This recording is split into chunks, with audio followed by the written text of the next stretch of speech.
When I think of Paris, France, the relationship of butter and flour that creates the most famous pastry known to man comes to mind, the croissant.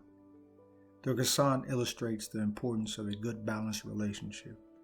This story will highlight the importance in mixing in the right ingredients to formulate a dynamic relationship, one that renovated a city that has influenced the world. The place is Paris, France, in the mid-1800s.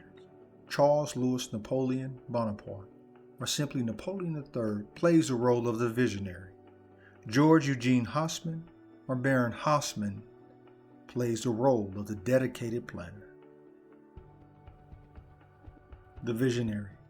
During his reign, one of the main priorities of Napoleon III was the modernization of the French economy, which had fallen far behind the United Kingdom and some of the German states. During his travels through Britain, he had visited factories, railway yards, and even in a dark place like prison, he had studied and written about the sugar industry and policies to assist in reducing poverty. You had many winding streets, you had decaying houses, overcrowded houses, slums, also where the streets were not clean. It was really a city of the old times.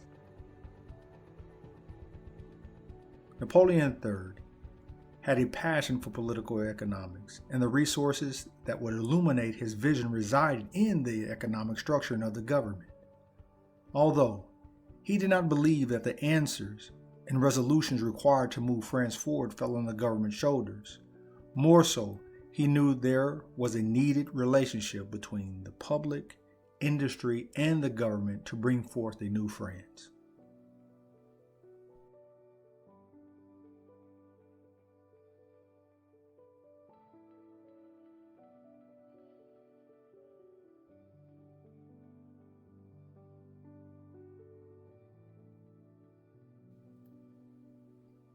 The dedicated planner, Haussmann, is best described in the memoirs of Victor de Persigny, the Emperor's Minister of Interior. I quote, "It was Monsieur Haussmann who impressed me the most. It was a strange thing, but it was less his talents and his remarkable intelligence that appealed to me, but the defects of his character. I had in front of me the most extraordinary men of our time. Big, strong, vigorous, energetic, and at the same time clever and devious, with a spirit full of resources. This audacious man wasn't afraid to show who he was. He told me all of his accomplishments during his administrative career, leaving out nothing. He could have talked for 6 hours without a break, since it was his favorite subject, himself. I wasn't at all displeased. It seemed to me he was exactly the man I needed to fight against the ideas and prejudices of a whole school of economics, against devious people and skeptics coming from the stock market, against those who were not very scrupulous about their methods. He was just the man. Whereas a gentleman of the most elevated spirit, cleverness, with the most straight and noble character would inevitably fail, this vigorous athlete, full of audacity and skill, capable of opposing expedients with better expedients, traps with more clever traps, would certainly succeed.